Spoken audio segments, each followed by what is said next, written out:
Hi there, and welcome back to the show. And today I want to talk about superhero movies, specifically the decline that the superhero genre has seen in the last 3 to 4 years. And how do I know that the genre has been in decline? Well, look at the numbers box office and critical reception, and in the immortal words of Scott Steiner, the numbers don't lie. Um, so yeah, you don't need me to tell you that superhero movies have been declining. Audience reception has been pretty bad, and what were billion-dollar money-making machines a few years ago have now turned into just box office bombs. The last couple of superhero movie releases have barely managed to make their budgets back in some cases, and it got me thinking, how did we get here? Because in 2019, 5 years ago, we it felt like the peak of the superhero genre. From Marvel, we got Avengers Endgame, which was one of the biggest movie events of all time, followed by Spider-Man No Way Home, which was a great story. And from DC, we got Shazam, which in my opinion is a criminally underrated film, and we got the first Joker film with Joaquin Phoenix, which some people have said was one of the best superhero movies of that decade. And you flash forward 2020 to present day, and it's like, where did it all go wrong? So today I want to take a look at superhero films from 2020 to now and see if we can come up with a reason as to why the genre is the way it is right now.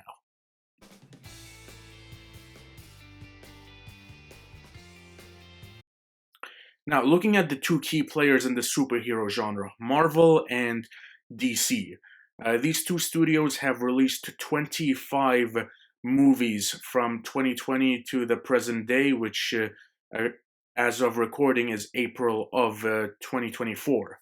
And these are the movies that have been released in that time period. From DC, we got Birds of Prey, Wonder Woman 1984, Zack Snyder's Justice League, The Suicide Squad, The Batman, Black Adam, Shazam 2, The Flash, Blue Beetle, and Aquaman 2. And from Marvel, in from 2020 to the present day, we got The New Mutants, Black Widow, Shang-Chi, Venom 2, The Eternals, Spider-Man No Way Home, Morbius, Doctor Strange and the Multiverse of Madness, Thor Love and Thunder, Black Panther Wakanda Forever, Ant-Man 3, Guardians of the Galaxy 3, Spider-Verse 2, The Marvels, and Madam Web. So 25 movies.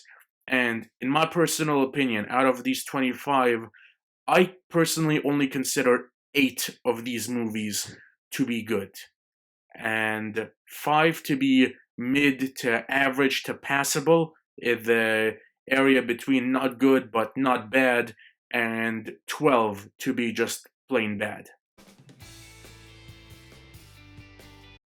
Now, before delving into the reasons why I think the genre has declined, I just want to take a moment to acknowledge the 8 superhero films released since 2020 that I consider to be good.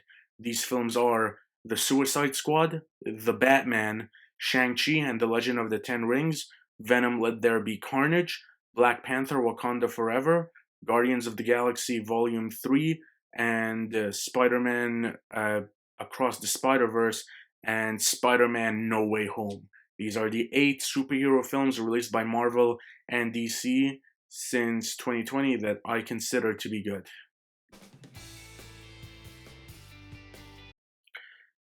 Now, like with most things in life, the decline of superhero films, you can't point to one specific reason as to why it has been declining in the last couple of years. However, I've personally narrowed it down to 5 reasons as to why I feel like the genre has been steadily going down since 2020. And we'll begin with what I feel is the most pressing one, oversaturation slash superhero fatigue. Um, Frankly, we've been getting too many superhero films in the last couple of years, and the market has become oversaturated. And when a market becomes oversaturated, every new release feels less and less special. Let's flash back for a second to 2018 and 2019 when Infinity War and Endgame came out in cinemas. These films felt like major events. You needed to be there opening day or at least opening weekend to see what all the hype was about, to see the culmination of the story that has been building for the last decade. And as someone who's been there on opening day for Infinity War and Endgame, I can tell you the hype and the atmosphere, even just waiting to get into the theater, felt like a big deal. Today, there have been very few superhero films that have replicated that feeling, and frankly, when I've gone to cinemas to watch superhero films, there have been a lot of empty seats. And again, there's a number of reasons for that. Now, not every superhero film can have the same hype of Endgame or Infinity War, which is completely understandable. However, it's not only that we're getting too many movies, we're getting too many movies that are just, people don't care about. I mean, call me crazy. I don't think anyone was rushing to the cinemas to watch Birds of Prey or The New Mutants or Morbius or Madam Web or Blue Beetle. I mean, people weren't exactly lining up to be there on opening day to watch these movies. And, you know, uh, audience fatigue. People are just tired of superheroes. And this brings us to point number two: bad slash non existent creative in some cases. Um, a lot of superhero films are, now granted, superhero stories by definition tend to be formulaic. I mean, the basic element for any superhero story: hero obtains powers, go through a journey to discover oneself, through a villain who has similar motivations and in some cases similar powers, and that's it. Superhero stories tend to be more or less the same. It's how you spin them that make them interesting. And unfortunately, a lot of recent releases just haven't done anything to stand out. And to me, a perfect example of this is Blue Beetle. There was absolutely nothing original or unique about Blue Beetle. It felt like the most basic, generic superhero film ever made. It's like someone took a Cliff Notes version of how to make a superhero film and just like slapped the Blue Beetle name on top of that. And that again, it's lacking originality. And then again, you have just straight up bad creative. To me, the biggest examples of this are the Sonyverse, in particular, Madam Web and Morbius. No one will convince me that these two movies had a clear sense of direction when they started filming. To me, these two movies are the dictionary definition of rights retention movies. They were made so that Sony can retain the rights to the Spider Man IP that they own, and when you make a film just to retain the rights of your intellectual property, it'll be bad. And that's unfortunately been the case. A lot of superhero films, they're just badly written with no compelling characters or story to invest in. And I brought up Sony. This brings us to our third point: studio interference. Now, the DCEU was infamous for this: studio meddling, changing scripts, new creative guidelines that they had to follow. And when a studio constantly and consistently interferes in a project, it's bound to go sideways. There's the age old saying, too many cooks in a kitchen spoil the meal. Like when you have too much creative floating around, obviously ideas are going to clash and things just aren't going to go the way you think. So let's recap where we are. So we have an oversaturated market filled with the bad creative and studio interference. What else can go wrong? Well, you can also have number four, a lack of direction. Again, you look at the DCEU and you look at the MCU post Infinity Saga. Where have these stories been going? Now, the DCEU never had a clear sense of direction, so I'm going to focus primarily on the MCU. With the MCU's Infinity Saga, you look at the three phases. Phase 1 was just getting our central core group of characters together.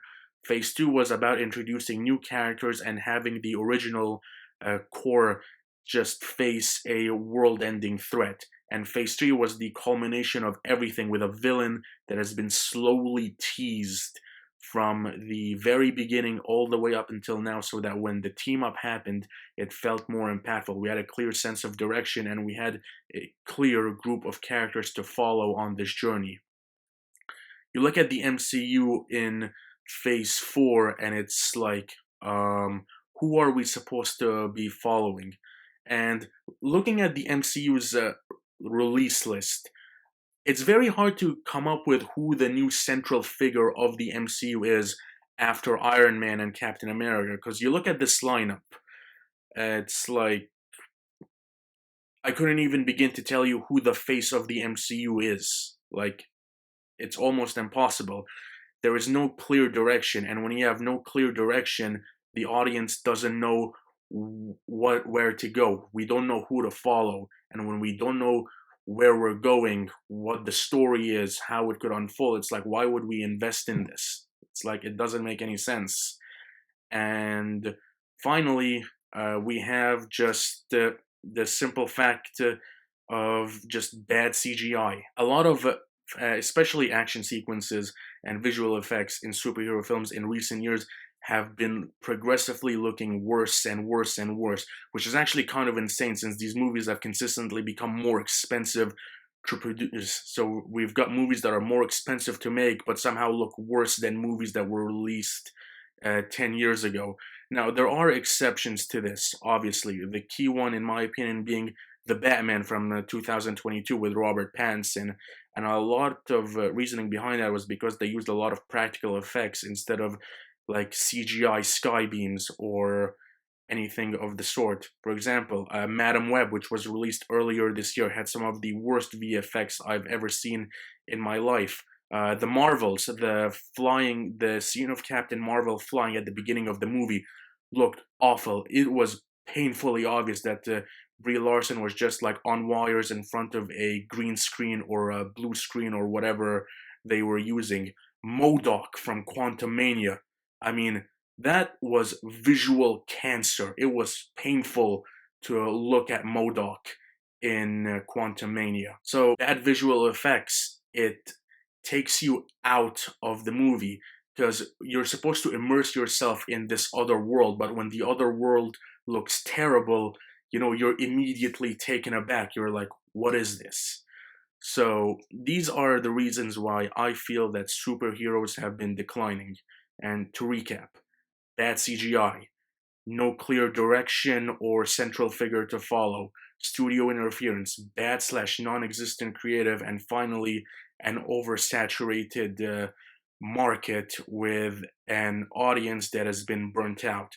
Now, the question is, where do we go from here? The answer is, quite frankly, I don't know. The MCU is in the middle of a rebuilding phase, and James Gunn, who's in charge of DC, is planning out a 10-year roadmap that I'm cautiously optimistic for. However, the only thing that I can say is I've always believed in this. Good creative and compelling characters and interesting stories will bring the audience. Good characters and good story. Write a compelling story with characters that people can invest in, and the people will come and they will support you by going to the cinemas to watch the product, and that's all I can say. Just good creative. It's always good creative that brings the audience. And that is literally the only thing I can say. Just have good creative. In any case, that's all for this video. If you've made it this far, thank you for watching. Be sure to like and subscribe, and I'll catch you on the next one.